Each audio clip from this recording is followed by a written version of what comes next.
Kandiaro report Jamil Ahmed Sargani. Kandiaro Isra Islamic trust campus elementary school जे शागिर्दनि ऐं वालिदैन। इसरा कैंप्स स्कूल जो डायरेक्टर जुनैद अहमद मेमण ख़िलाफ़ एहतिजाजी मुज़ाहिरो कयो, जंहिं जे अॻुवाणी शागिर्दनि उन्हनि जे वालिदैन कंदे चयो त इसरा इस्लामिक एलिमेंट्री कैंप्स स्कूल जो डायरेक्टर जुनैद अहमद मेमण राशि आहे, रिश्वत न ॾियण ते मुख़्तलिफ़ तरीक़नि सां धमकाए परेशान करे रहियो आहे।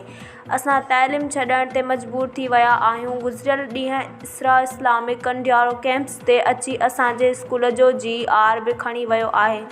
लॻे थो त असांजे रिकॉर्ड सां का हरकत कंदो। हिननि वधीक ॿुधायो त असांखे स्कूल में ईमानदारी सां पढ़ाईंदड़ प्रिंसिपल शफ़ी मोहम्मद मंगरियो खे जबरी बरतरफ़ करे छॾियो आहे। लॻे थो त ही स्कूल बंदि कराइण जे चकर में आहे। हिननि एजुकेशन हेड ऑफिस इसरा इस्लामिक ट्रस्ट जे ओनर खां मुतालबो कयो त डायरेक्टर जुनैद अहमद मेमण खे फ़ौरी तौरु हटायो वञे ऐं जबरी तौरु बरतरफ़ कयल प्रिंसिपल शफ़ी मोहम्मद मंगरियो खे वापसि करे कंडियारो कैंप्स इसरा इस्लामिक ट्रस्ट स्कूल हलाए शागिर्दनि जो मुस्तक़बिल संवारियो वञे।